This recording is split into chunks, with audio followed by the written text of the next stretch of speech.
Real quick before we begin, in this episode we do discuss sexual assault. If you are a survivor looking for hope, please call the National Sexual Assault Hotline. It's free and totally confidential and available to use 24/7.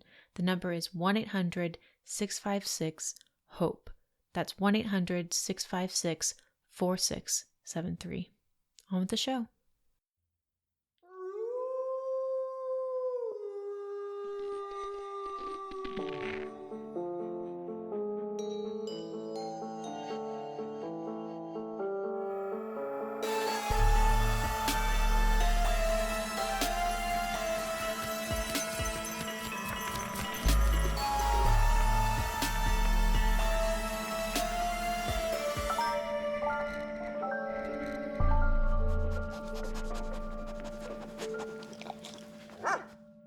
Welcome, our furious mutts, to another exciting episode of Cadaver Dogs podcast. I'm Rob Pasercha. I'm Devin Shepard. And I'm David B. Jacobs. And we are Cadaver Dogs. Now, before we get going, please follow us at Cadaver Dogs Pod on our Instagram page.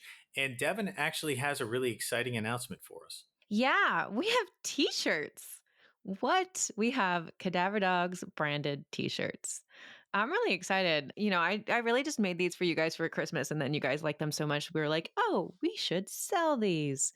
So they're going to be up on my Etsy page, where actually you can also purchase the trivia shows that we have as a physical product if you want to play with your friends. But yeah, check out, we'll drop the link in the show notes. The shirts are inspired by William Castle posters. They're a little eerie, a little retro, kind of vintage band tee-esque. So yeah, if you guys want to go check them out, check out the link. I'll drop a promo code too in our description. So yeah, I'm excited that this is happening. We have fucking merch, guys. They're fucking dope is what they are. It's a fucking next step for the Cadaver Dogs podcast to actually have. Devin designed these by herself without even telling us, and she did such a good fucking job. Oh, thanks, David. These shirts are dope. I love them. Yeah, they're super cool. I'm so happy they turned out well. We'll have to post some pics on the Instagram soon, as that I mean, that is exciting news, but I think our audience is here for a reason. And before we get going, I just wanted to say I saw some pretty good movies this past week, as I've been trying to get in all those 2022 watches now that the year has ended. What'd you see? I really enjoyed The Menu, which I saw last night. It was okay.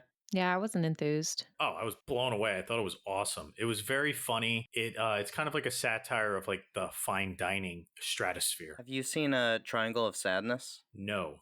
Okay. It's not horror, but it's the same movie as The Menu, except better in every way. Yes, David and I saw this together, and at the end of the movie, we both sat there and we were like, I'm going to need a minute, but oh my God. I'm surprised because I really like The Menu, so I think it would have to be a whole lot better. The Triangle of Sadness is fucking amazing. That's easily one of the best movies of the last year. Yeah. Rob, there's a 20-minute scene in which people just shit themselves and throw up. Yep. That's not really a selling point to me. I don't know why. Oh, I thought it would be. No, it's not really a selling point. Yeah. Well, they're all wealthy, rich people, so it's fun to watch them get tortured. Yeah, does that help? Yeah. And while this is going on, Woody Harrelson and some Russian guy are having a philosophical war where they just quote famous communists and capitalists back and forth at each other. Mm. David was so excited. Yeah, I'll have to check it out. I don't know. I haven't seen it yet. I also saw Black Phone finally, which I really enjoyed. Oh, yay. Yeah, you guys did so well at, I think, everything that you guys listed at the end of our what did we like about 2022 and what did we miss. By the time that we posted our honorable mentions, you had like added all the ones that you had missed by the end of the year. Yeah. I tried to get in almost every single movie that I hadn't seen yet. Jeez. I finally saw Mr. Harrigan's Phone. Did you like it? It was okay. Oh, damn. I thought you would like that one. I was into it until the ending. The ending sucked. The ending really brings down the whole movie. I liked the ending. I mean, it doesn't have a ton of closure, but I'm okay with that. It's just kind of like a strange slice of life movie, which it's like a coming of age kind of. Coming of age movies rarely have closure. Agreed. It felt like they ended the movie at after Act 2, and there's just Mm. no Act 3. I kind of disagree. I think that's part of the genre, but Yeah, I was satisfied. Okay. I saw Speak No Evil after being inspired by several people in Brucker's Discord saying, "Oh my god, I got so fucked up from this movie." I want to see that one. I haven't gotten around to it. It's heavy, man. It's heavy. It's Is worth it? it. Yeah, Yeah. worth it. Have you seen Pearl yet, Rob? No, I haven't. I didn't like X, so it's kind of hard for me to like run out and see Pearl because I thought X wasn't very good. So I'm like, I don't like slashers that have bad kills. I'm sorry. Pearl's X not a didn't have slasher. any kills. Is that- Pearl a slasher? No, we talked about this. No. Yeah. Mhm. Yeah. I also want to see what is it, Deadly Night or whatever, the new Santa movie. You guys saw that, Violent right? Night. Yeah, Violent we saw that. Night. Wow, I thought you were there. I inputted you in my memory as being there. Did you? I hope I was the best part of the night. It's okay. We're going to go all see Megan together later this week. It's Yes. happening. We have to do it. Please. Oh, we did. We all saw separately. We saw the new Avatar, which Oh, God, I yeah, liked we and you did. guys didn't like. I know No, David I didn't was like it. Very bad. You liked I thought it was good, but like it was also bad. I don't know. It's a popcorn movie. It's not good. It's not smart. Popcorn movies can be good and smart. This one isn't. Way so many issues, so many plot holes, but I was not bored. I was bored. Oh man. All right. Anyway, let's get into it. Our first film is going to be presented by Devin Shepard. And just so you guys know, I know you've all seen the title of the video, so you know what movies we're covering. If you want to only watch the movie that we're covering second, then in our description, we have actually been putting the time codes when each discussion begins for the past few episodes. So if you've only seen one movie, then you're welcome to look in there and see what you can jump to and just listen to that one. But we strongly encourage that you watch both movies and listen to the whole episode. But it's up to you. You're cool. Thank you for that, David. Yes, if you want to listen to a particular part of the episode, the time codes will be in the episode description.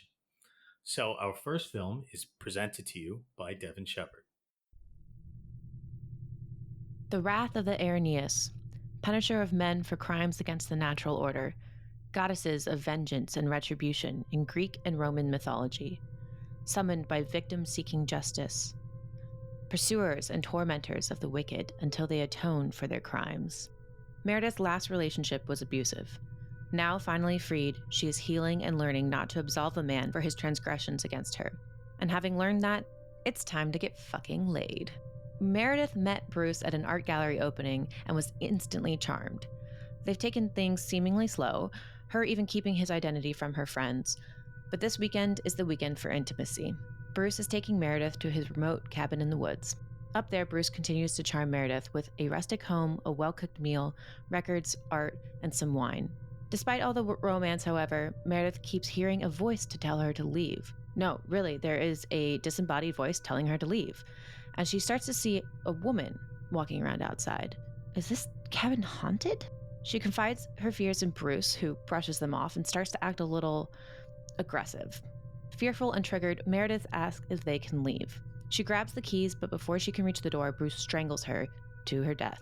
Bruce wakes up hours later, a gash in his head and Meredith's body gone. Where the fuck is she?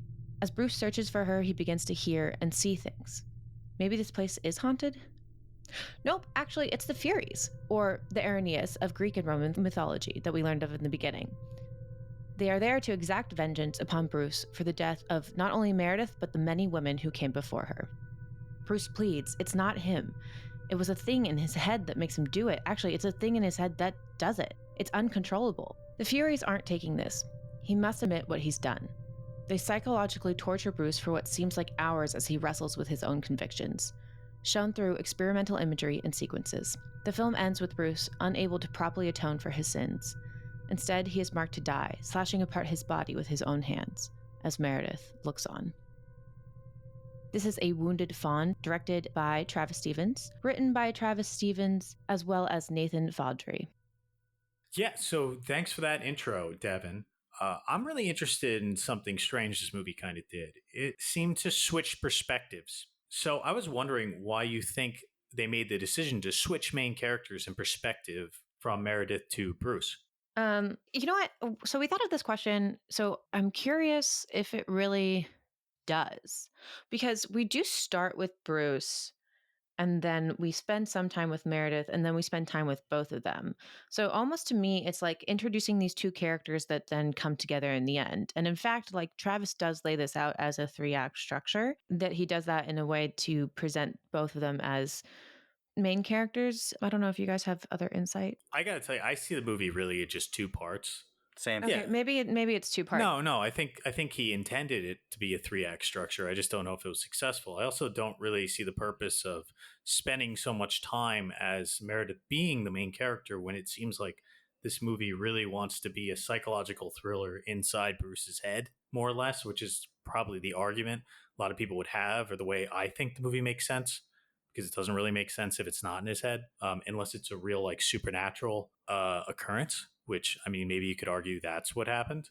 I don't really think it works to switch perspectives. I think it's strange. It's kind of jarring. The movie for me is the best when it's really being surrealist and weird and leaves it open to interpretation of what's real. So when we kind of like settle down and it's just the back and forth between the two of them, I don't really see the chemistry, or I was kind of bored in those scenes personally. See, I think for me, something that the film presents as a question too, though, is like, and one that it does play around with this structure is, who is the villain? I mean, if we're asking like, who is the protagonist, who is the villain? It is curious because when we are presented with the Furies at the end, and I know we want to talk about a little about their mythology, but the question does come up like, are we meant to fear these women? And in that sense, like, if we're meant to fear them, are we with Bruce and are we condoning his actions? It does play around a lot with like how the audience feels about these characters and who deserves what happening in the film, if that makes sense. I kind of want to answer that question right away. And I know it's a little earlier than we initially intended on getting into the Furies, which, for those of you who don't know, the Furies are 3 sisters of Greek mythology. And they were born of the blood of Uranus, who was castrated by his son, Kronos. And the blood that fell from his genitals being tossed into the sea bore the 3 sisters, the Furies, who are vengeful spirits or vengeful monsters of the gods who take revenge on sinners, mostly those who sin against their parents. But that is not always what they did. The most famous story of the Furies, In Orestes? yes, in Orestes, is when, I guess I'll tell the story. It's kind of interesting and quick. Agamemnon offers his daughter a sacrifice to appease the slighted god Artemis. In response, his wife uses this opportunity to kill him, claiming it was for vengeance for her daughter, when really she wanted the crown for her and her lover. So then her son, Orestes, kills her because she killed his father. And then the gods are like, no, you can't kill your parents. And they send the Furies after him. And they chase him around. They lash him with their whips. By the way, they're snake haired and they have bat wings and they scream and shit. So they're chasing him around, lashing him. He can't sleep. They're screeching. So he goes to the Oracle in Athens, and Athena holds a trial, which is one of the first trials in Greek mythology. And she defends Orestes while the Furies are the prosecution. But he ends up being acquitted due to a hung jury. So then the Furies are like, well, fuck it. We're going to torture everyone in Athens. And Athena's like, no, you won't. And then they have this long discussion. And eventually they rebrand themselves as the Semni, or the venerable ones, or the kind ones, where they become 3 sisters of justice. And I think this is really important in this movie because we get the Furies, but it seems to be they're inflicting justice upon this serial killer. I see them as a good force. I don't see the conflict there, but I'd be interested in if you saw a different No, from this movie, way. no. But I think like historically, when looking back at other stories that have the Furies in them, after this happens, after the Furies come about, I think we do see them throughout other mythologies where they live in the underworld and they're working with Hades and Persephone in the underworld, which inherently I think has this darker, fearful undertone. And I think they are used as a fear tactic historically. But I agree with you in the sense of this film, they're not. And it's kind of almost like taking a myth and presenting it. And I guess there never really were villains in mythology because there's kind of just like a balance of good and bad that ends up happening eventually, right? Well, no. I mean, I kind of think they were vengeful because people were afraid of them who actually believed. They were afraid that if they did wrong, the Furies would come and unleash their wrath upon them. The Furies weren't really a force of justice. They were a force of vengeance, because you could argue like Orestes was correct in killing his mother. She tried to steal the crown, although His father wasn't great either. Yeah, the whole family's fucked up. Yeah, they all just kill each other, which like the gods are not cool with. It is complex Yeah. as to whether or not Orestes was justified or not. He may or may not have been. Yeah. And while all this is very interesting, we are here to analyze A Wounded Fawn and not the ancient mythology that it's based on. So I guess my question is, now that we've had our history lesson, which I love because fucking we could talk about mythology Yes. for forever. But why do you think they chose this mythology specifically to tell this story? And does it work for you? Well, I think it's really interesting that the Furies are depicted as vengeful women always attacking men who are sinners, and they were born, at least in the one story, due to a man abusing his wife, who is Gaia, which is the sky abusing the earth. And they're like a reflection of that pain. Oh, maybe. Having them born of a marital dispute in response to that means that they're kind of like finishing the business as they go out and bring justice or vengeance to these men who abuse women because their mother was abused by their father. What I do find interesting is that, as you explained in the myth, originally the Furies actually do forgive him and accept the justice, so to speak, and that doesn't happen in the movie. So he's kind of rewriting the ending of the story, which I find interesting, that is specifically what is being most changed, is that these Furies will be unrelenting. They will not be convinced otherwise. And it is Athena specifically in the myth who convinces them to repent. And the red owl that he keeps seeing may or may not come from Greek mythology, but if it does, then an owl can be connected to Athena. So I keep going back and forth as to whether or not that connection is legitimate. Well, okay. So in the film, we do see the owl shroud being lifted and revealing another creature underneath the owl. So my interpretation of that, with everything that's happening here, is that it's not even really an owl. I mean, obviously, but like it's presenting itself as an owl to Bruce. It's almost in a way deceiving Bruce that it is wisdom, that it is this greater, that it might even be Athena. It is the truth to him, but then thus revealing whatever that creepy little red thing is that is so awesome to be something much more sinister. Okay, so that creepy red thing is his nervous system. And I think that you're making me churn a little bit. Maybe I am kind of agreeing with David now that the red owl is a representation of Athena, but it's like a false one. Right? Because he claims that it's like this deep-seated wisdom that's overtaking him, but really it's him being unable to overcome his innermost impulses, which would be your nervous system, which is actually in charge of sending impulses through your body. Yeah, 100% agree with that. And yeah, just to clarify what I was saying, yes, that it is presenting itself to him as the wisdom, like you said, presenting itself as the owl. But again, as we see, it unsheathes itself as his nervous system. Now that you pointed it out, that makes more sense. I was like, oh, this creepy little creature. I love it. Wow. Yeah. Actually, I think, David, between you and Devin, you kind of convinced me that the owl is a representation of Athena, but a false one. Virtual high five, David. High five. I'm still not convinced myself, by the way.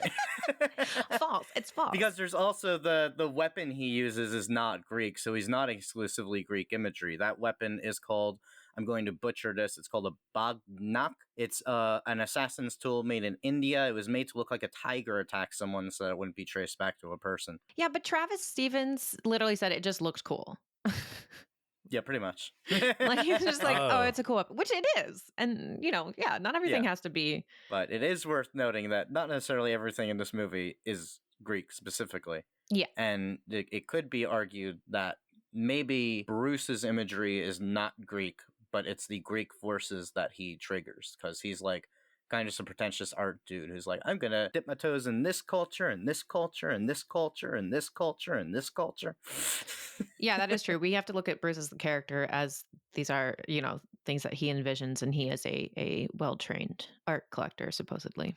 We never know. He's an unreliable narrator, He's very unreliable, yes. But I think we're onto something. He is like a surface level character in his dealings with things.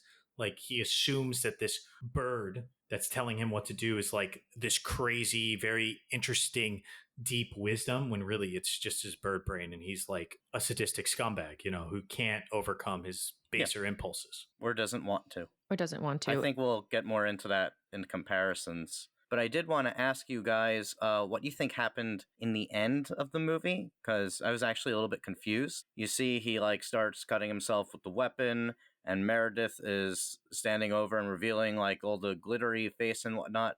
And then there's this abrupt cut, seemingly back to reality. And Meredith is still there in a much less interesting robe, and it's just like, fuck you, and he's still just cutting himself. All the music cuts out. What's going on?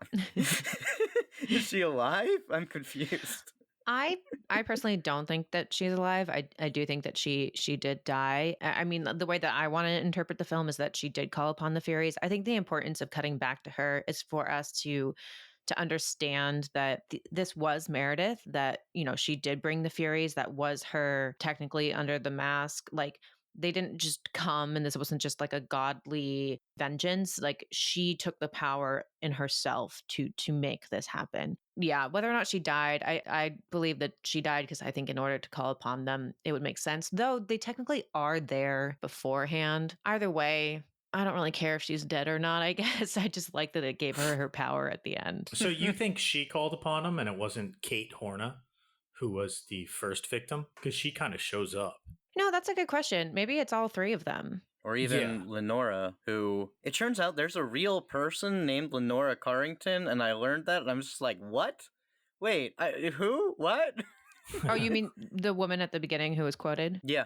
Yeah, she's a surrealist. And Travis Stevens, like, there's some interesting articles out there, and I don't really want to like dive into too many of them because we could spend hours. But Travis Stevens has so many references to different artists that talk about the Furies and mythology and music. There's so many artistic references in here. A friend of mine on Twitter even pointed out this outfit is from this painting. Like, literally, so many details. Yeah, he did a lot of research.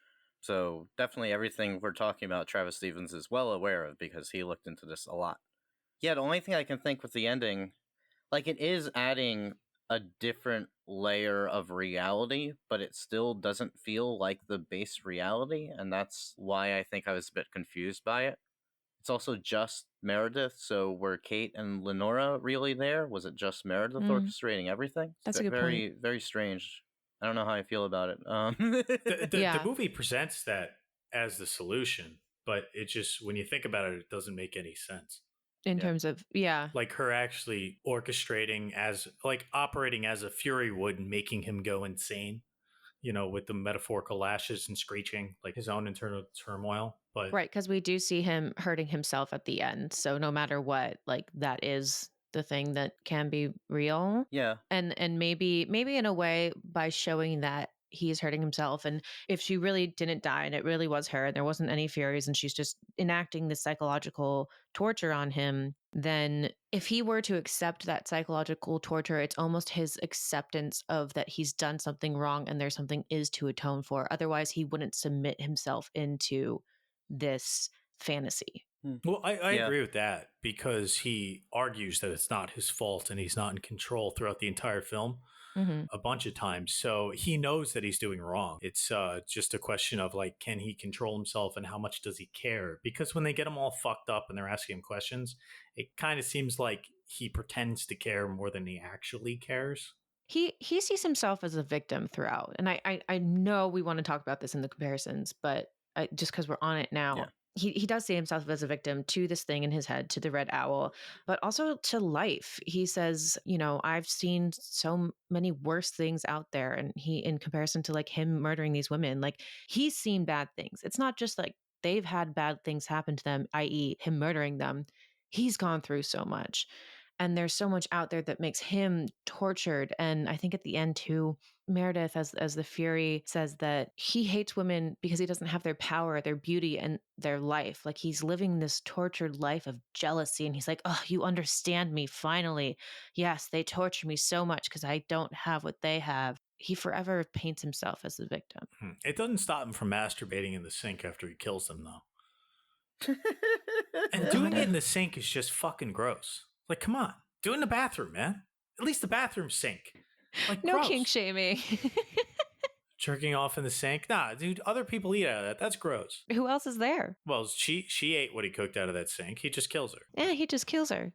Doesn't matter to her. Well, I mean, she ate out of that sink before. This is a good point, too. move on to our second film. David, why don't you give us the rundown on that movie? A car on a rainy, dark road. Tess sits outside her Airbnb trying to get in contact with the host. There's no key. When a light turns on and a man opens the door, this man, Keith, if that is his real name, tells her that they must have double booked the Airbnb and now we're in this awkward situation together, but she might as well come in out of the rain, right? Over the course of the night, Tess warms up to Keith. His license checks out, he's almost too polite. He demands that they clean the bed sheets so she'd be more comfortable sleeping in the bed while he takes the couch. Unfortunately, there's something deeper happening here, and it's not Keith. No, the next day, Tess discovers a secret hallway in the basement leading to what looks like a dungeon of some sort. Freaked, Tess runs to Keith and demands they leave now, but he's a dude, he's gotta see this for himself. Thus luring Tess even deeper because, of course, there'd be some secret passage within the secret passage, leading to an endless maze of narrow caverns. And some sort of monster who kills Keith. Justin Long drives down a West Coast highway saying 1960s hits and living the dream life. The character's name is AJ, but when you're sitting in the theater and this very abrupt cut happens, you will double take and go, is that Justin Long? AJ receives a life-changing phone call. It turns out that he's a television producer and his pilot is not going forward as he's been accused of raping an actress. He's furious, ridden with debt. He may have to sell his house through all the legal expenses, so he goes to liquidate some assets, i.e. this little Airbnb he owns and pays zero attention to in Brightmoor, Detroit. Oh shit. As expected, AJ finds the dungeon and then the caves. Armed only with a knife and a tape measure, he blunders in, measuring the square footage in case it raises the property's value. So he too encounters the monster, of course, and is thrown into a pit with Tess. Still alive, thank God. She explains to AJ all the monster wants is for him to be her baby. He's not very good at submission though, and the mother takes him away for breastfeeding. Tess uses a distraction to get out and get help. A homeless man living on the block, Andre, explains that the mother comes out at night. There was a serial rapist living in the house, probably still there, and the mother is what results when you cross the gene pool too many times. When the cops ignore her, Tess goes back in to save AJ herself. She doesn't know he's a rapist. Alleged rapist. He's gone through his own tribulations, encountering the serial killer within the cave, seeing the sad and miserable life he's led, and watching this older man kill himself.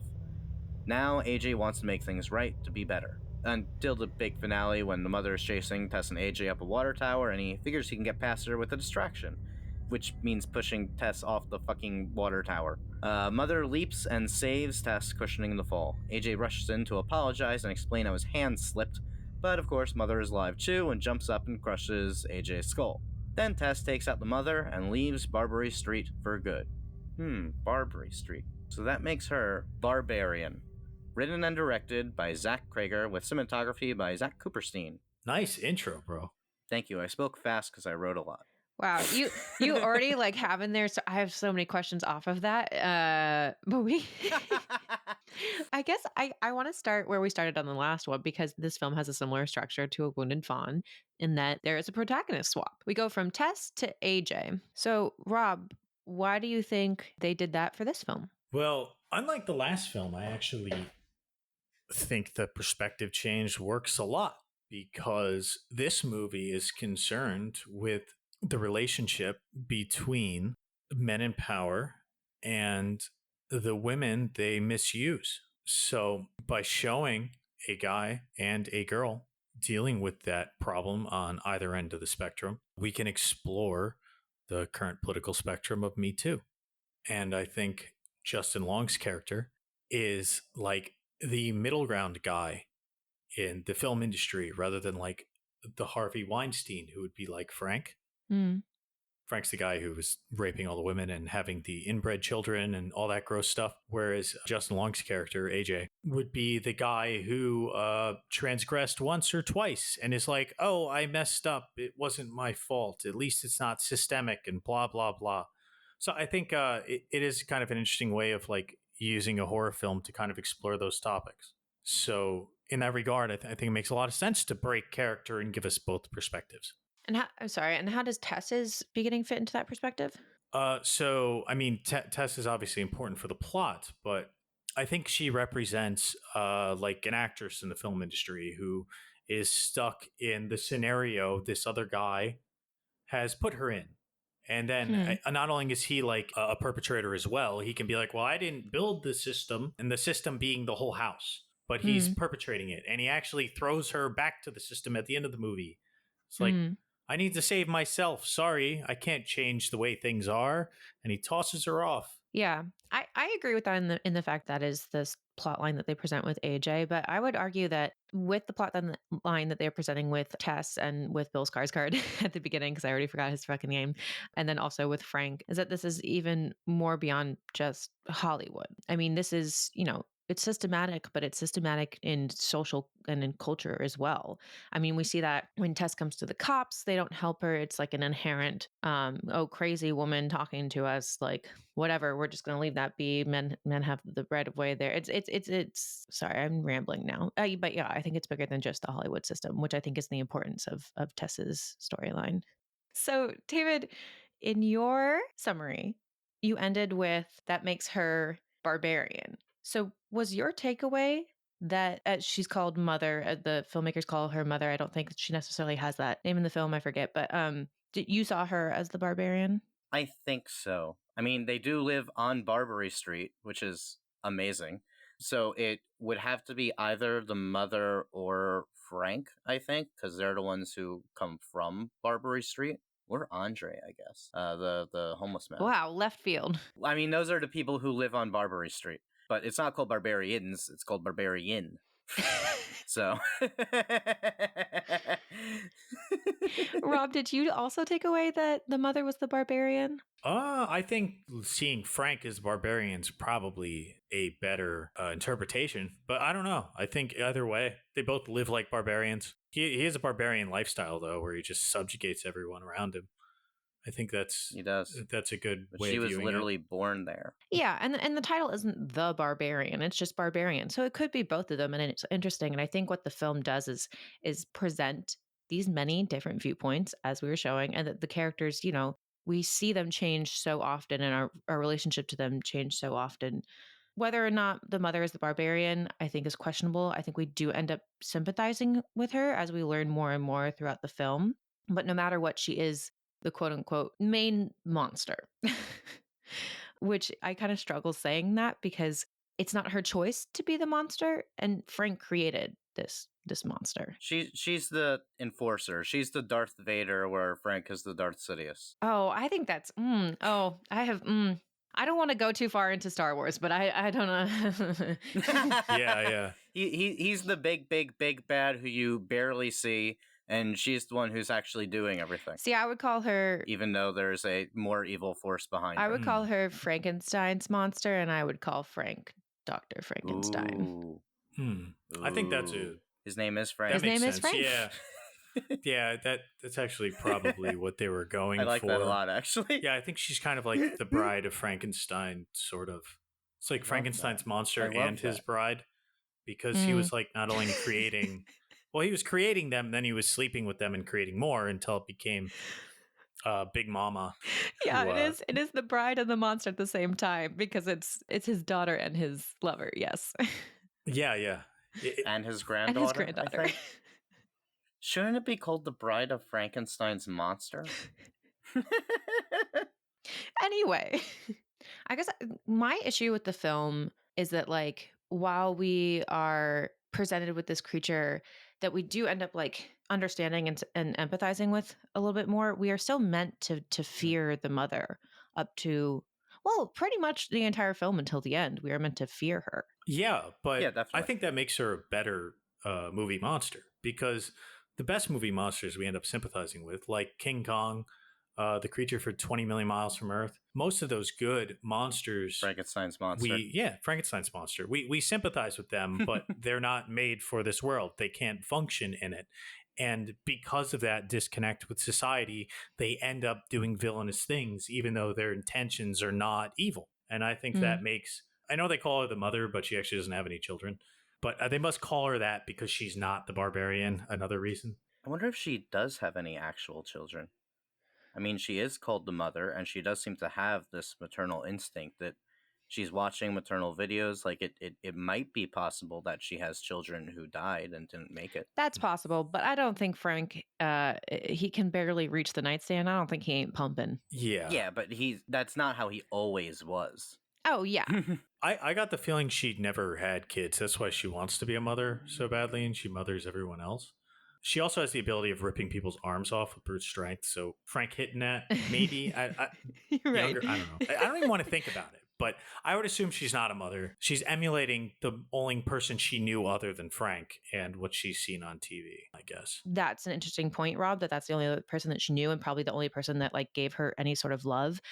But it does instill this thought in me that like how women are presented as like, is this the only reason that she is meant to live is to become a mother? And when looking at empathizing and looking at the monster, like I think it is all about looking at what their motive is that allows us to question whether or not they are a monster, whether or not they are a villain, whether or not we should empathize. And the mother's motive is simply to have children. And in that sense, it becomes really complicated for me because it's like, okay, is Zach Kreger, is he saying that women, that is an innate thing in them and that they need to become a mother? Because then that becomes dicey. Or is he saying that Frank, as a representation of patriarchy, not men, instills that in mother and makes that her motive and her only reason for living, essentially? Well, I would argue that the mother character is representing the monsters that patriarchy might make of otherwise good people, and how women today need to look towards them. I think that might be kind of what he was going for. As far as her only going towards motherhood, I think a lot of what's happened is her brain function is diminished due to the lack of school, the environment, the incest, and all that. So she's reverting kind of back to like basic instincts. And like mothering is an instinct in all animals and in people. But so I don't see a conflict. Well, yeah, and speaking as a woman, I guess I can speak a little more on that. Is that like, yeah, that's there, but you know, humans are evolved and women have evolved and people have evolved. That like an instinct, yes, but one that's not necessarily like it's not the be all end all. Like there has to be a reason for it. It's not just like a. Not everyone has that motherly instinct. Not everyone like wants to become a mother. Not everyone like has that within them. And yeah. I mean, I agree yeah. that people have not evolved, but they've developed enough to kind of forego their baser instincts in pursuit of more grand intellectual interests and desires, which I think actually it does harken back to the previous movie. It's a positive point in humans to pursue higher order functions rather than regressing to their baser order desires and instincts, like what's his face Bruce did with his bird brain and the red owl, for instance. So I agree with both of you, but I don't necessarily think it needs to be about larger society in here. I think it's about her very limited perspective of what she's seen. She's grown up in these caves. She has never left the street. She's known a handful of people. She's known Frank, who is a rapist. She's known his victims, probably. They're probably unrelated victims who she's just seen being tortured. And her mother, who he may have kept around to raise her, and would probably be the only thing she's seen. And she's seen that mother on the television. This is the only positive person that she may have ever met, assuming it was positive. So I think it makes sense that that would be what she would emulate, that is the one thing that she's going to latch on to, her one chance at a life. Yeah. And she hasn't been given the scope to imagine any wider opportunities. I want to comment on what you were saying because now that I'm thinking of it, I think it's in there in the movie. He has these videotapes around as training tools. That's kind of his schooling for his daughter mothers in the future to take care of their progressive generations. So she's actually, it's not just instinctual. She's actually been taught to do this, whether or not he intended to have offspring with her, because they had these videotapes around for the express purpose of creating motherly characteristics in his offspring to take care of future generations. Look, I agree. I think that's a great summary of like what's presented in the film in a very succinct way of this character and their life. While we can say that that is the story and from the perspective of the character, that all makes sense. But I feel like it is important to talk about what these represent and how they're representing them. Yes, and I think it's a representation of class. I think it's yeah, it's a reputation of sexism and class. But I think if we look at it as like kind of a microcosm for society, he's kind of saying that the way the patriarchy or whatever instills these like baseline kind of motherly values within its offspring, which are a product of misogyny and sexism and violence against women, we are kind of getting a he does like a literal monstrosity, but it's like a parody of women as they could be, which is presented through like Tess, for instance. You know, someone who's very competent and likable and a good, well-rounded character. Instead, we get a very one-dimensional kind of product rather than a fully realized person. And what he's doing is within this house creating a parody of the real world, although it is very closely linked in some ways, I think. Does that make sense? Yeah, Yeah, that makes sense. I mean, what I was getting at with it being this very limited purview, I think that the movie is called Barbarian. It is set on Barbary Street. So aside from Barbarian referring to the word barbarian, it is also referring to the location of the movie. Where is it set? It's set in Brightmoor, Detroit, which is a real place. That is a real district in Detroit.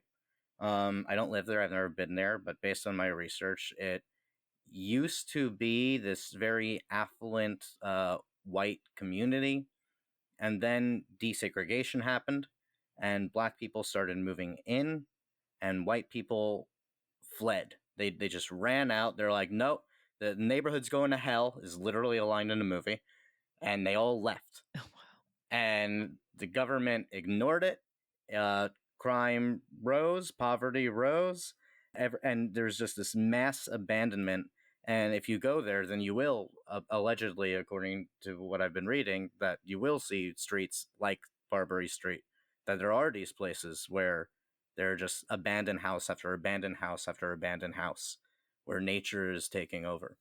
It's really fucked up, and like this movie is saying a lot about class and race in addition to the gender dynamics, and I think that it is largely talking about gender dynamics within class as well. And the mother is a woman who was raised with nothing. Yeah. So I think the two are definitely interrelated. And I think the house itself becomes a microcosm of both patriarchy and systemic oppression.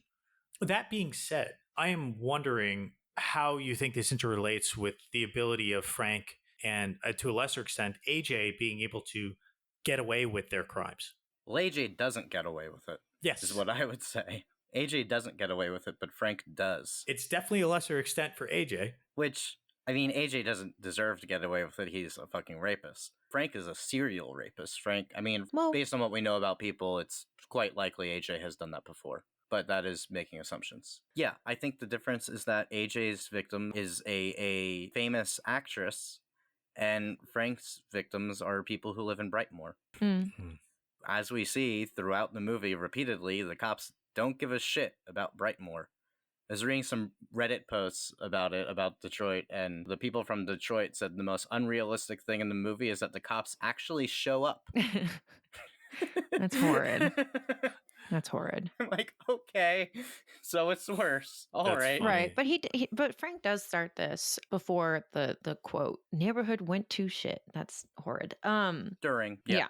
But also at that time, like, was anyone going to believe a woman? Did what the idea of what rape was? I mean, that it's a completely different time. You know, like you could get away with so much more by just being a man and no one believing you when you were a woman. It's weird because Frank does very little to hide his crimes. Like, you look at that flashback, the first time I watched the movie, I was like, oh, this flashback's kind of superfluous. And then watching it again, I'm like, this flashback is fucking weird. Because he goes into the store and buys a bunch of baby things, and the woman there is like, oh, what hospital are you going to use? Because it's a home birth. Oh, okay, you have a midwife? No, I'm doing it myself. And every time she's like, what? That's weird. Why are you doing this way? But she doesn't, like, do anything. Like, it's obvious that there is something weird going on, but she doesn't do anything. Then he goes, he does the thing where he stalks a woman and prepares to kidnap her, wearing a suit that has a fake name on it. Then he goes and talks to his neighborhood's going to hell neighbor. And while he's having that conversation, he's literally still wearing the suit with the fake name. Mm-hmm. Like, how the fuck did he get away with this? It is ridiculous. This is like American Psycho level. It is just out there. Yeah, but people also aren't looking for this at that time. This was like pre-Monsters. This was during the time that everything's kind of like this wasn't something that like people expected. This was before, or no, this was the 80s. Well, yeah, so this is right during the time when everything's 80s. starting to flip over. I don't know why I was thinking it was the 50s, maybe because it was so colorful and pretty, but yeah, whatever. It's Reagan era. Yeah, it's Reagan era. Oh, we almost got through it. No. Blame it on Reagan. Always Reagan era, yeah. They mention. They name drop yeah, they do. in the movie. And there's a lot of reasons why. But yeah, and it is interesting because like obviously Andre, the homeless man, like he knows the story of Frank. Like it's a well-known thing. They know what he's done, and yet he's still there. Like they're not doing anything about it. Yeah, it's really fascinating. It being an open secret, I think, plays into the thematic elements of the movie. Like, again, to drop Harvey Weinstein, it was an open secret, all the stuff he was doing. Like, there are quotes of actresses coming to their house, their room on a boat, and then he's in there masturbating, and they're like, oh, and they tell people, and they're like, oh, that's just Harvey. And it's like, what? That's gross. Yeah. And I think that's a really interesting comparison because then it compares back to like, yeah, it's systematic. Like, we know that people do these things, and yet we choose to turn a blind eye to it. And I think going back to what we were talking about in the beginning, that it's not just Hollywood. It happens in real life outside of this industry. It is a bigger issue. Right. Yeah. But also to your point of it being of the time he was able to get away rather than now, it seems like the movie is stating not only is it harder to get away with these things because we're looking for it, but also through pursuing those who have perpetrated currently, we might dig up bigger things in the past. Because you could argue like by AJ getting there, she's able to get away and then thus hopefully shed light on this horrible systemic problem. Yeah, that's really interesting. And I think that is going all the way back and does answer the question that David originally asked is why does one get away with it when the other one doesn't? Yeah, that's fascinating. There's this moment where AJ and Frank meet, which is such a fascinating scene. Mm-hmm. And AJ finds the tapes that Frank has. I watching it this time, it kind of made me laugh. The women are labeled like, you know, when like you're dating and you like put people in your phone as bar redhead, guy I met at Louis, and those are all the tapes. It's gas station redhead. And so AJ plays one of them, and he turns to Frank. He's like, oh my god, and like then he's horrid. Like up to that point though, he's Frank's buddy. He thinks Frank's a victim. He's not really worried about Frank because he puts himself first. But up until that point, AJ watches the tape and sees Frank as a horror. So what was, knowing that like AJ is also a rapist, what was your interpretation of that? That scene in that moment? AJ is a rapist, but he doesn't think of himself as a rapist. He's also not a kidnapper or murderer like Frank is. So there's levels to these acts, heinous as they are. You know what I mean? Yeah, definitely. Even just with murder, there's like a difference between shooting somebody and torturing them to death, etc. Sure, but we also don't know what's on that tape. We hear violence, but we don't know if it's the sexual assault or the murder. And just to say what I thought real fast, it is showing this interesting interpretation of how like the definition of rape has changed over the years. We do see AJ, I almost said Justin, AJ's character, AJ telling his friend like, yeah, she just needed some convincing. I coerced her essentially, but not admitting that it was rape because his view of rape is not that. His view of rape is what Frank does on that tape, supposedly. That is violent. That is aggressive. Yes, because I agree with you, Rob. Like, definitely Frank's level appears to be significantly worse than AJ's. Totally. But I think that AJ also doesn't seem to recognize that what he's doing is a smaller scale version of what Frank is doing. That there is not that recognition, at least not in that moment. Maybe later, arguably. But in that moment, there is not that recognition. Yeah, I also wonder if, like, you know, it's a high octane situation, so it's hard for him to have kind of like the character moment there. But I think as an audience, we're getting that recognition at that point. And that's why I think it's a good scene. Yeah, definitely. So I think this is a good place to compare the two films, because as we talk about kind of our overarching theme of how the zeitgeist of MeToo has kind of changed the ability of abusers to get away with it or whatnot. What does this say about some of the characters like AJ or Bruce, or I mean, I guess even Frank, whether or not we can potentially forgive them as they sort of repent in a way? Yeah, I think both of these films explore that, whether or not these people are right to forgive. And I think David was getting onto something in the beginning when talking about A Wounded Fawn, is that the Furies do seem kind of relentless in that they aren't going to forgive Bruce. But like I said, Bruce never actually owns up to doing anything wrong, at least not to the point where we believe that he's going to change anything.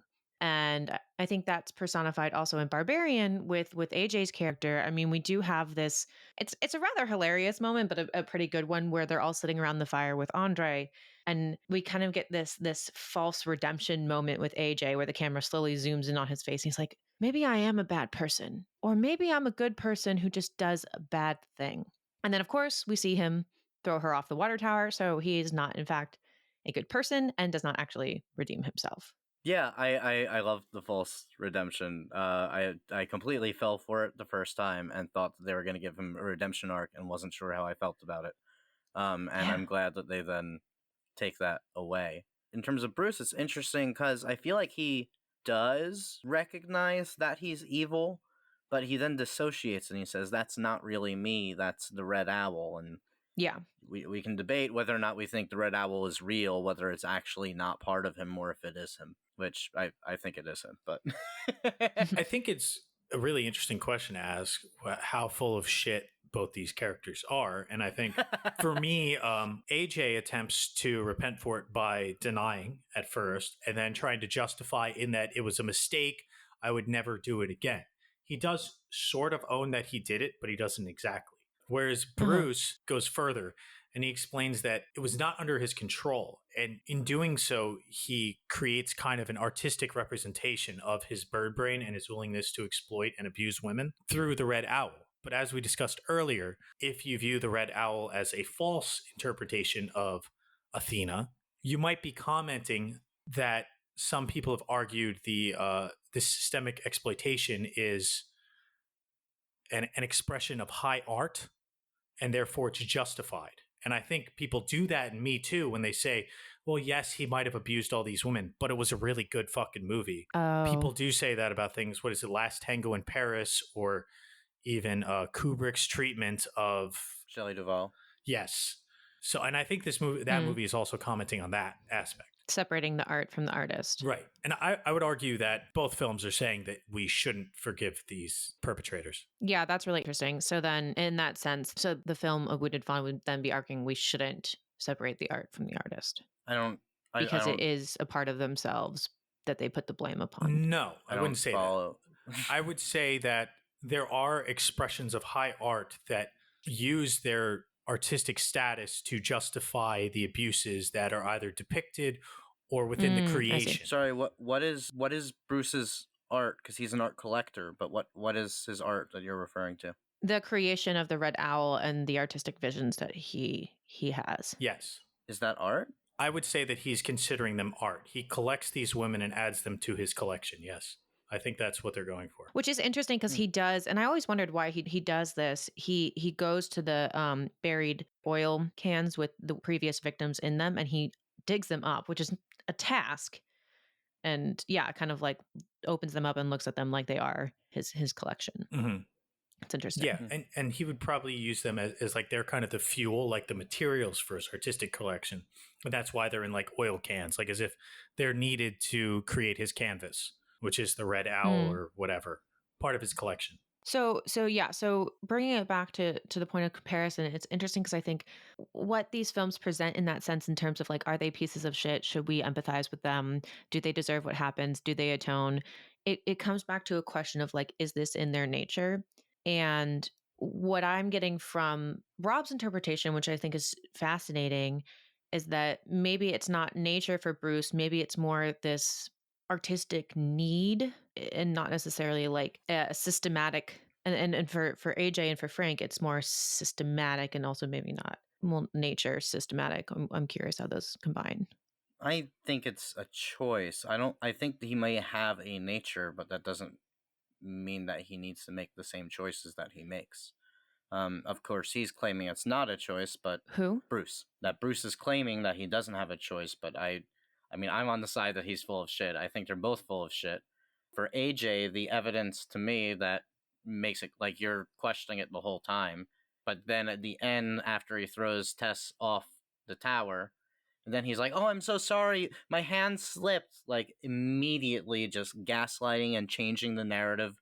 And we see in real time that this is what he does. He immediately is taking this narrative and twisting it. And I think that we can reasonably conclude that the point is that that's exactly what he's been doing about this rape scandal, that everything he said is complete bullshit and we should not trust his account of things at all. Yeah. Yeah. And when he says like, "Oh, she came around," he fucking raped her. And in terms of Bruce, the reason I think he's full of shit, this one's a little more subtle. There's a moment toward the end of the movie when Meredith asks him if he was kissing her or if it was the Red Owl. And he says, "No, that was me. The Red Owl can't be intimate." And then earlier in the movie, right after he kills her, there's a moment, we don't know exactly what he's about to do. It seems like he might be about to rape the body or at least be intimate with it in some way. And in that moment, he says, with like a big smile, he's like, "This is my favorite part." But now he's telling us that the Red Owl can't be intimate. So that moment was Bruce by his own account. He's contradicting himself. If you see that moment as intimate. Yeah, which I think the implication is that he was going to be intimate in some way. I think that his actions are definitely sexualized because he's attacking women specifically. Well, he does masturbate to it afterwards, so there is definitely a sexual angle. Yeah. And since the Red Owl can't be intimate, I would assume that extends to being intimate with yourself. Yeah. And in terms of choices, I don't forgive AJ or Frank or anything because I agree. Like, we see them make that choice because we know that they know that it's bad. Yeah. With Bruce, he does know that it's bad because he tells people that, like, he tries to fight it to cover his own ass. But, like, we don't actually see him try to fight it, you know? Yeah, we see him struggle a little And whether bit. or not that's a weakness in the filmmaking or if it's, like, or that's what it's presenting his character He as. does reject the Red Owl once near the beginning when he tries not to kill Meredith, but then he still does. I mean, ultimately, if he knows he can't control himself, then why is he taking her on a date? Like, he knows this is where it's going. Even if he says he doesn't, he knows this is where it's going. He is not doing much to control himself. He also sees it as kind of like an act of creation.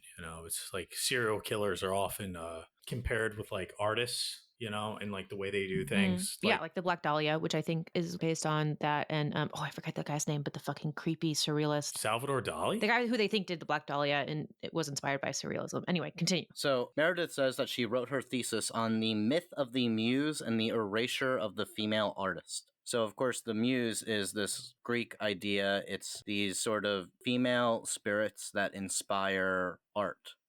It's cool that is what she said because that relates directly to everything. I mean, that's basically like the movie is a thesis on the myth of the muse and the erasure of the female artist. In this case, if the Red Owl is Bruce's muse, then he is literally using it to murder female artists, Kate and Meredith, who both also work in museum culture and are on that art scene. And he's literally erasing them. I love that. Yeah. I do have to disagree. The muses are the women's he's killing, and the Red Owl is the art piece. And so you're saying that the art is given as the excuse for the suffering in terms of like the suffering of the muses. Well, yeah, the excuse is the art. He creates this suffering, and then he claims it's for high art. I mean, I haven't read Meredith's paper, but it sounds like her idea was probably that the muse is inherently a sexist and violent idea that is objectifying women and making men into artists instead and refusing to allow women to be. Yeah, I love that. Yeah, and then that's a really fascinating thing that's explored. So how does the post-Me Too era present itself through these male characters? I mean, we talked about this a little bit, but I just want to explore it a little bit more. Sorry, what do you mean? Okay, so more or less, you're asking what these films are saying about the post Me Too experience or the Me Too experience. Generally, since they're presented by male filmmakers and they are kind of like male centric characters. So, what does that say? Yeah, the male experience in the post Me Too. Oh, okay. Yeah, I mean, of that, I that we can finally talk about Keith a bit. Keith is like presented at that point. We are in Tessa's perspective, so we're going with Tess into Keith, and they cast Bill Skarsgård, who is Pennywise. I didn't recognize him, but still, the film makes you constantly question everything that he's doing. Everything feels like a trap. He's being too polite.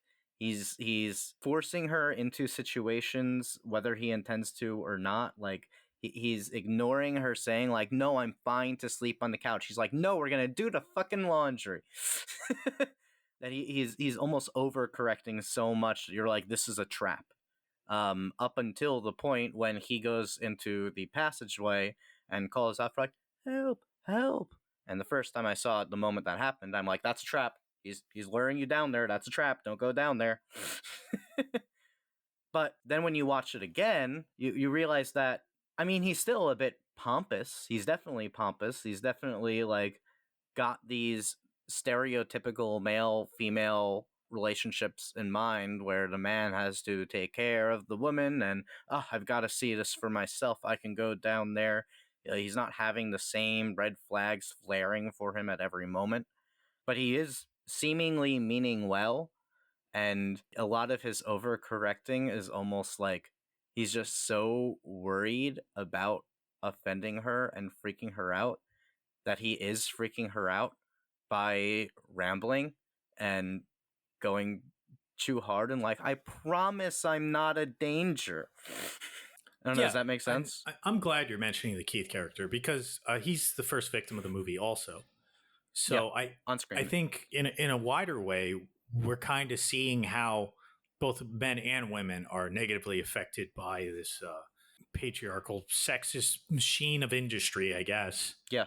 If you want to point it that way. That's definitely the viewpoint of the movie. I mean, I have different viewpoints of some of the stuff, but specifically in the Me Too stuff, like in the sexual exploitation of people and whatnot, yes, we see how it negatively affects both, well, good men and women as well. So I think that's interesting. It is kind of cool to see like a male perspective of Me Too because it seems like a lot of the films coming out in recent years have been female centric, which we need. So it's good to see both sides. Yeah, I'm glad that you said that in the point of like we see the male perspective here, whether or not I agree with it being a negative one. But yeah, I think something that we should point out is that both these films were written and directed by men. It is about the male perspective of the Me Too movement. And I think it is important to, yes, we need to give the stage to women at this time, obviously, and we need to listen to them. But now we're seeing a lot of films and a lot of art being a response to what we've listened to from women, which is showing a conversation. And I kind of see that like these films are an addition to that conversation of the male perspective now. Because no, I don't think that it's not feminist to ignore the male reaction to the Me Too movement. Men were affected. Women were obviously the victims here, but like we should talk about how the patriarchy affects the men too. Like that is the feminist way to look at how everyone is affected. And so I think it is interesting that we get the response through these male characters of these films. How have men changed now? Yeah, and I think Keith, like David, you hit the nail on the head. Like he overcorrects so much, we don't trust him. And you see that kind of like archetyped in a lot of guys nowadays that it feels like they're like overcompensating for the perceived sins of the past, like the sins of their fathers, in generational speak.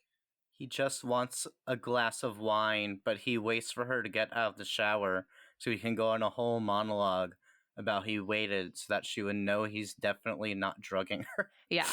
But it's also like but that scene also shows like it's him having listened to the experience of women and him adjusting his behavior in order to just changing his behavior, which we don't see with AJ. And I think that moment that the audience sees with AJ, like the false redemption moment, we see ourselves in this like, oh, well, I would do this, or I would agree, I would change myself, I would do that. But I think like everyone's had that moment of like, am I a bad person?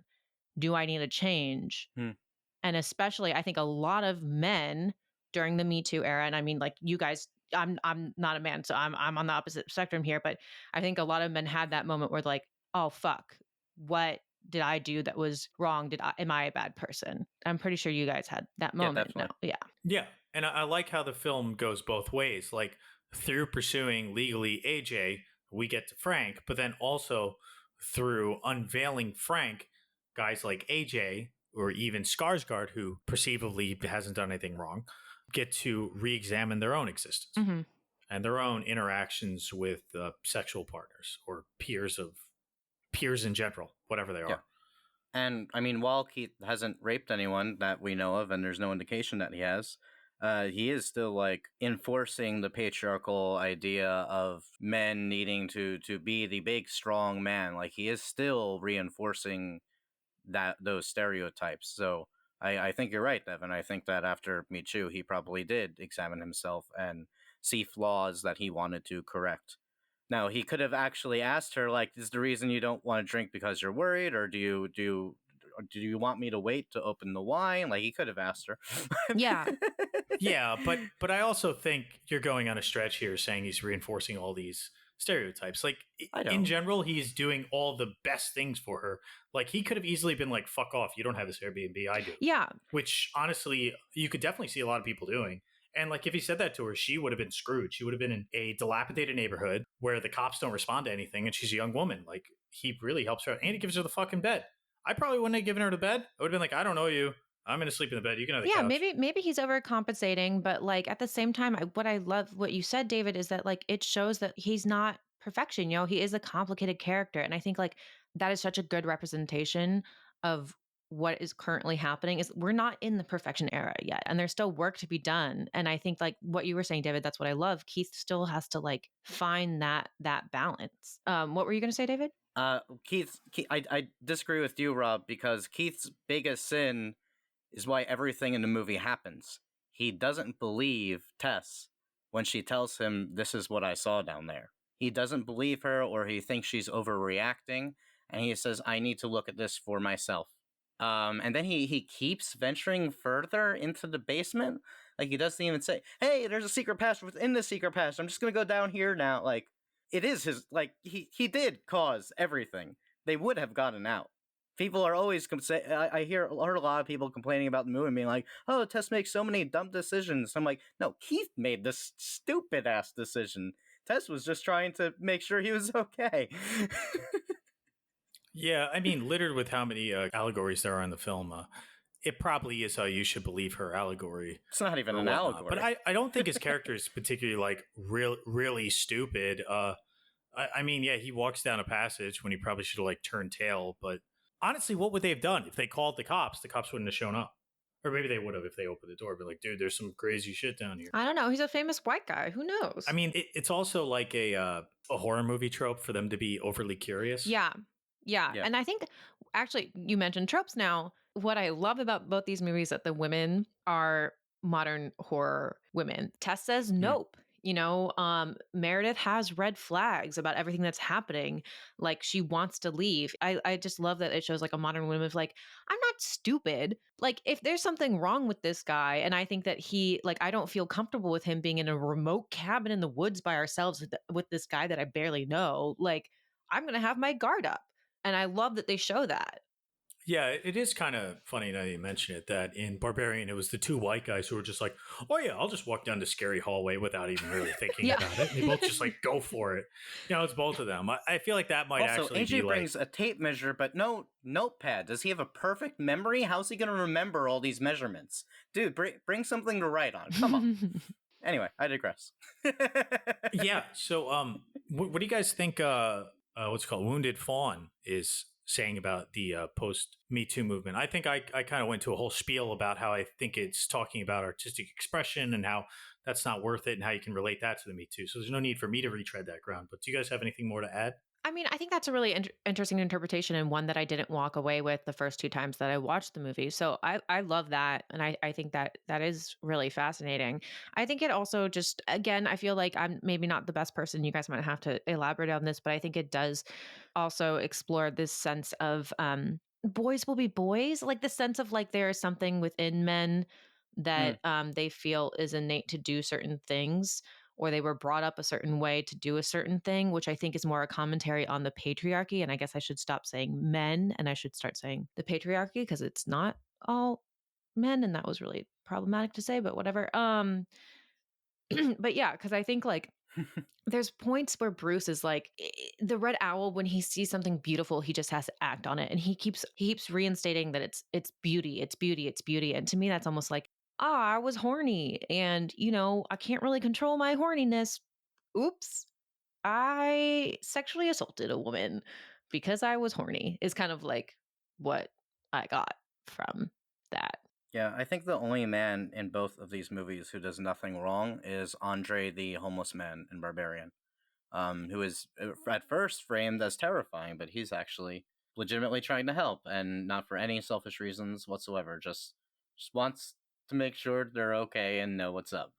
A Wounded Fawn, I think, is a little simpler in its viewpoint, that it kind of just jumps immediately to the extreme that, like, we're just gonna do a serial killer rapist, and I don't think there's any other prominent men in the movie to represent the spectrum. But it's still challenging us as to whether or not we're able to empathize with him. It is still challenging why he would do something like this, what causes men to do the worst things that men are capable of, Yeah. and debating the nature versus nurture aspect within it. Yeah. Yeah. You saying that there's no other men in the film, and I like thought for a second, I was like, actually, there is one, and he like barely has one line. It's the auctioneer at the beginning when he's presenting Yeah. the art piece of the Furies. There's a funny point where he defines the Furies, he talks about them as they are revenge upon men. And then he makes a joke where he's like, hide yourself, men, watch out, men. Oh And yeah. all Yeah, the he men in the does. room laugh. And it's this like perfect small moment where it's like, it presents as like men fearing women. Yeah. And then there is also, now that I think about it, while he's not in the movie, Meredith's ex is talked about a lot, that she had a very abusive ex-boyfriend who she dated for 3 years and finally got out of. From what we gather, it was extremely traumatic. I don't think we get specifics of what he did, but like she is only beginning to move on a year later. And she has a therapy appointment in the beginning that's about her learning to forgive herself and recognize that this was not her fault, it was his fault. And I feel like that therapy almost plays as the actual thesis of the film. It brings us into Bruce's perspective over the course of the movie, and it asks what causes this. Is he forgivable? And then it eventually comes back to, at the very end, we cut back to Meredith's perspective for the final beat, and it ties back into therapy to like, no, fuck you. Yeah. This is your fault. It's not her fault. Fuck off. Yeah. Which I think is possibly problematic in the fact that like it is kind of like man hating.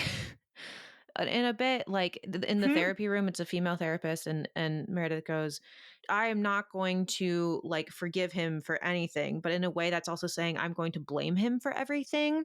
I disagree. I mean, again, we don't know the specifics of what she's gone through. Like we're not given any nuance on it. We are led to believe that she was in a highly abusive relationship, that she was being gaslit like crazy, and the gaslighting probably fucked with her brain and her ability to process things, because that's what these kinds of things do to people. 100%. And the therapy is about undoing that gaslighting. It's about undoing that brainwashing.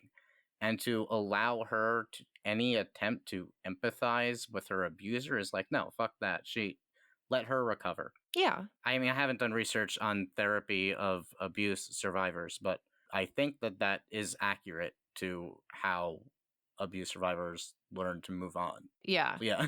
Yeah. It's not her fault. It's not her fault in any Yeah. way. And I don't know anything about this either. So yeah, I agree. Yeah, but maybe a less strong point that I can agree with you with, Devin, is that we are getting a much less sympathetic male perspective in Wounded Fawn than we are in the 3 different perspectives we're getting in Barbarian. I would not argue either movie is misandrous. I think you would have to be a lot more extreme in Wounded Fawn to tread on that kind of territory, because just criticizing the idea of the muse is not misandrist. Misandrous meaning man-hating? Man-hating, yeah. Thank you. Yeah, as opposed to misogynist. Gotcha. Well, no, go ahead. Oh, no, I just want to say, like, yeah, and this isn't necessarily like my view. I'm kind of like talking through the different perspectives of like how we can be seeing these movies. So I'm just like kind of exploring it with you guys. I'm not saying like this is my be all end all takeaway from this film. I'm just like presenting it as like, well, what if this is the takeaway? No, I think that's what's so cool about these discussions is often I come away with different viewpoints. Like, for instance, the Red Owl, I didn't see as a representation of Athena, and I didn't quite view this film initially as a criticism of certain types of art. Never would have walked away with that. So I feel like a point we're kind of dancing around with this conversation about misandry, even if none of us think it is misandry, is are the punishments in both movies appropriate? Like, did Bruce deserve to die? Did AJ deserve to die? Did Frank deserve to live a very long life into old age, but at least a miserable one where he's in his dungeon watching his snuff tapes over and over until he kills himself? I don't get the idea that Frank's life was miserable up until the end, at least. He was probably living the time of his life. He could just bang all his daughters and no one did anything about it. The fucking sicko. Which I think is very fitting. Like, it's almost realistic, right? Like, yeah, that's how a lot of people, like in the real world, those people don't get punished a lot of the time. And that's how they have to end up living. Is they just live until they die. And like we, you know, as Americans, we tend to look at things very provincially and only put the microscope against American society. But in other societies, it's way fucking worse. What do you think they're doing in Iraq or Afghanistan right now with the Taliban back in control? It's way fucking worse than it is here. There's a lot of people like that, even out in like Saudi Arabia and whatever. But I think to answer your actual question about whether or not the punishments are justified, I mean, it's a hard question to ask. Like, it's a horror movie. No one should be fucking have their arm ripped off, whatever, blah, blah, blah. But no, Frank didn't get what he deserved. The guy in A Wounded Fawn did. And AJ, no, he should have been on trial. It would have been more humiliating for him. There you go. But it would have been a worse movie if that happened. Yeah. So you think Bruce did deserve to die? Oh, yeah, fuck yeah. People like that deserve to die. As a society, we shouldn't, because we hold ourselves to a higher moral standard. But of course, certain people don't deserve to live. It's, you know, it's a change. Like, you can be anti-capital punishment, but still think that certain people deserve death. But we are better than that. We don't give everyone what they deserve. Justice isn't just about deserving. That's like vengeance. Kind of like the difference between the Furies and the whatever the hell the other name was that I said before. Yeah, I would agree that it's hard when looking at it in a horror movie because people are going to die in horror movies most of the time. What I do love about Bruce's death is that it's by his own hand. I think that's well deserved. It sucks that Frank dies by his own hand, but again, it's making a comment on like that's what it ends up being. They have control in the real world. Like people don't get to enact vengeance upon some people. You know, sometimes they just go on with the sins that they were living. So to play devil's advocate, obviously I've expressed that I don't think that the Red Owl should be separated from Bruce, that I think they're one and the same. However, if you go along with it for a minute and say, what if the Red Owl is a separate entity, then it is removed from him before he dies. So does he still deserve to die if the Red Owl is no longer a part of him? Well, I don't think the Red Owl is removed. I think it's just shown to him. But we literally see him take the bird out of his brain. Yeah, but what is actual literal in this highly surrealist movie? Lots of questions there. Surrealist movies, they're so fun to talk about. Yeah, I think in the end, though, he still plays himself as a victim. Like I was saying before, he's a victim to the world and still doesn't admit that he did anything wrong. So yes, I still think that he deserves it. Okay. David, what's your answer to your own question, I guess? I am a pacifist, and I think that our justice system is overall bad. So I think that he deserves a worse punishment than the majority of people. But I don't like killing as retribution. I don't feel like that's a good punishment. Obviously, it is a horror movie, so in the context of a horror movie, sure. And I actually think Barbarian kind of subtly makes this point as well. When AJ's singing the song, it's Ricky Tikki Tacky, something like that. And basically it's about how he used to believe that there was an authority would kill the snakes for him. But now as he's matured, he realizes he needs to kill them himself. And ironically, he is the snake.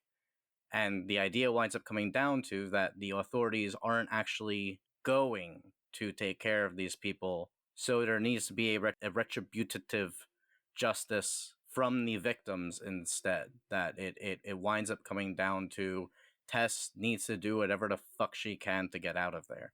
Meredith needs to do whatever the fuck she can to stop Bruce from doing this again.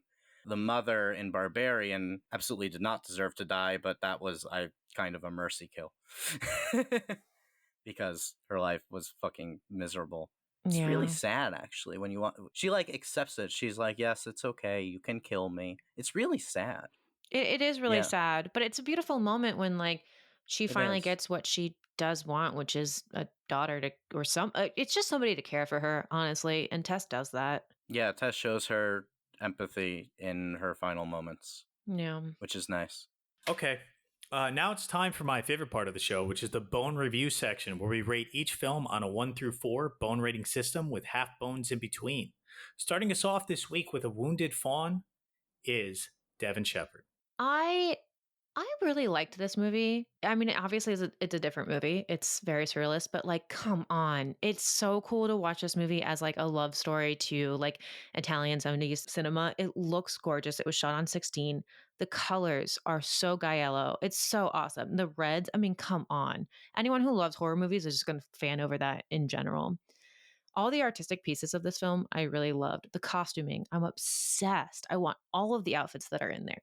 And I think the conversations that were brought up are really interesting. And I like that it leads to so many different interpretations and like continues the conversation in a post Me Too era about men and women and their experiences. And now I love it even more after everything that Rob brought up about art and artistry. And I think like that adds such a layer to it. I was, taken out of it at certain times, but I did really enjoy a lot of the moments of this movie. I have a problem with Josh Ruben. I just don't like him. So that was like my only part of this movie. I could stand him in this movie. So like, whatever. I thought the performances were great. Yeah, the writing's the structure is really cool, and it could have been strengthened, but it's an indie movie. What can you do? So I'm going to give this 3 bones. David, what did you think of A Wounded Fawn? Wow. I do like Josh Ruben. I have no problem with him. Well, my only problem with him is that he won't let Jeff build a box fort in the office. And if you get that reference, good for you. This movie looks really cool. It is shot on 16 mil. I don't think we mentioned that. And I just like the vibe and the style of it. I especially like everything right in the midpoint when it like begins to go full surreal, and you have like this weird scene where he and Meredith, who's now alive again for some reason, are lying there and basking in the sun, and then Kate shows up, and it's like this really weird imagery where they're covering half their faces. Like, this movie has fucking style, and it is really cool, and I enjoyed a lot of it. There are definitely issues. I know we talked about why Meredith, that had they give reasons for Meredith to stay there. I don't actually think they did enough of that. I did not understand why she was still there at some point. I'm like, just fucking leave. What are you doing? Ultimately, it kind of lost me a bit in the second half, where I think it dials its style up to 11, but it doesn't really have enough of a plot to go with it. The perspective change didn't really work for me. There was something off. It needed more story. It didn't feel like they had enough story to go through the runtime, and it just drags on at some point, despite not even being that long. But I will still give it 2 bones. I liked it a lot, and then it kept going. 2 bones. Okay, so I disagree with a lot of what you guys said, but not all of it. So for me, it took me a while to get into the movie. I thought the second half was far superior to the first half because the acting is not a strong suit of this film. I'm not huge on Josh Ruben either, but I don't think the actresses did particularly that great either. So it definitely kind of looked like an indie. I don't know if this was mentioned, but it was shot on 16. Yeah, so this movie's at the best when it's surrealist. There's not much plot going on, and the surrealism imagery, I think, is okay. I actually really don't think it's that great looking of a movie. I think it's like a valiant indie effort, which is cool enough, you know. The ending was fine. Yeah, like 2 bones. I don't particularly like it that much, but it was kind of cool. So the second half got me. I like the themes. So, switching off to the next film, David, why don't you start us off? What do you think with Barbarian? Okay. First off, shout out to Zach Cooperstein, the DP. I worked with him for a week on Eyes of My Mother way back in 2015. Good guy, good DP. I'm very glad to see that he is working well. I messaged him after I saw the movie for the first time and congratulated him. Yeah, what do I have to say about this movie? I liked it more a second time. I mean, the first watch through, it has like all that just shock value of just all the twists and turns and being like, what the fuck is going on? Where is this going? But I think on the second watch, it kind of came together more. That I'd heard a lot of people talking about it, and I feel like I misjudged it a bit at first. I kind of saw it as being very shallow, and now watching it again, I'm realizing that there are a lot more layers than I thought. The class themes had went completely over my head the first watch. I literally thought the block was abandoned because of Frank. Like, I straight up did not understand the class themes at all. And I'm glad that I've now been shown those. I like it. It is funny. I do think, again, that the first 40 minutes is the strongest part. I think that after it cuts to AJ, I still like a lot of the stuff with AJ. It just does feel a little bit like a different movie, but I still like all the different movies within there. So I'm going to give this one 3 bones. Rob, what do you think? Hey, again, I'm going to disagree with David. I think it picks up pace after the first act because the first act isn't bad by any means. I do like watching Tess come home and deal with Skarsgård, but it's kind of like generic. Like there's nothing new to the horror movie there. Once they switch over to AJ, I'm like, oh shit, this is cool. And then when the reveal of the mother character, which is totally like a reference to Castle Freak, which by the way is not a good movie, but it's like iconic. So I'm like, oh cool, it's like a Castle Freak thing. I think this is a heavily layered movie, and it's very well done. I like Justin Long. I like the monster. I know a good friend of mine really didn't like her design, and he was like, "Oh, it's just a naked lady," and I'm like, "Yeah, that's kind of scary. It's cool." Breastfeeding scene with the bubba is like really gross and neat. It's also directed by the guy from Whitest Kids You Know, and I'm a giant fan of theirs, so it's pretty cool to watch him make a movie that's a horror movie. He's made other movies. Yeah, I like this one. I think it's quite good. I think it's a very fairly well done horror film. I'm going to give it 2.5 bones. Devin, let's close out the episode. What do you think? Big surprise. I have elements of both your reviews in my review. I agree with Rob. I think the first act was slow. I wish I hadn't seen the trailer before watching this film because I think I would have had a different takeaway from it the first time I watched it. I would have been probably a little more skeptical, but I knew he wasn't a bad guy. So I didn't really feel any tension in that first act. And I think like it worsens on the second watching because you already know what's going to happen. So it becomes rather boring.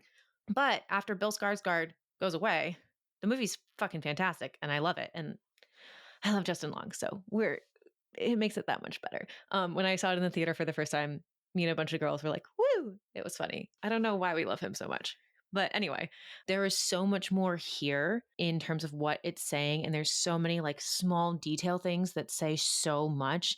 And like, I feel like we could have talked about this for so much longer if we wanted to talk about beyond gender. There's so much that it's saying here.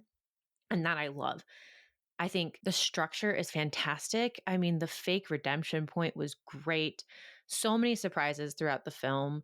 I love the characters. I think they're so much fun. And it's funny. Like, it's a funny movie. Like, it's just entertaining. The set's fantastic. Zach Cooperstein did a wonderful job with camera. Yeah, there are so many amazing things that I love about this film. However, I do agree with Rob's friend, and I want to do more exploration here. The one thing I keep walking away with is the monster being a naked woman problematic, and I have issue with it. It's hard to see a male filmmaker using the female form in a horrific way, and I know that there's more to it than that. Again, by looking back more at like Frank being the one to create this monster in the first place, but it's also the audience perspective of monsterizing the female form. So more exploration there I need to do, but I still have issue with it. Also the motherhood, I think there's something to that as well as like horrifying breastfeeding and motherhood, and I think it's a little bit iffy. I'm going to say 3 bones for me. Oh, well, I'm glad you liked it so much. Anyway, that's it for this episode of Cadaver Dogs podcast. Thanks again, Mutts, and you'll see the hounds later. Bye-bye. Bye-bye. Bye-bye. Papa, Papa.